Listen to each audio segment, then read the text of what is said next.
உங்கள் குழந்தைங்க கீரையை அரைச்சி கொடுத்தாலோ பொரியல் பண்ணி கொடுத்தாலோ சாப்பிட மாட்டாங்களா? அப்போ இந்த மாதிரி செஞ்சு பாருங்கள், கேட்டு வாங்கி சாப்பிடுவாங்க. டிஃபன் பாக்ஸ் கூட காலியாகவே வரும்.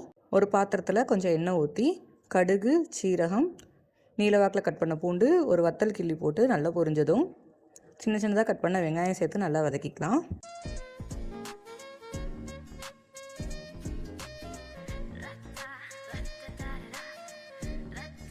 இப்போ இதிலேயே கொஞ்சம் கீரையை அலசி சின்ன சின்னதாக கட் பண்ணி வச்சுருக்கேன், அதை சேர்த்துக்கலாம். கீரை நல்லா சுண்டி வந்ததுக்கப்புறமா தேவையான அளவு உப்பு, கொஞ்சம் பெருங்காயத்தூள், கொஞ்சம் மஞ்சள் தூள், கொஞ்சம் கரம் மசாலா தூள், மிளகுத்தூள் இதெல்லாம் சேர்த்து நல்லா ஒன்று சேர கிண்டி விட்டுக்கோங்க.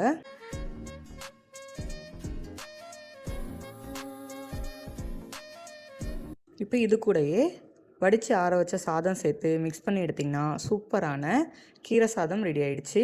நீங்கள் இதில் கீரை கூட முட்டை கூட சேர்த்து கூட பண்ணலாம்.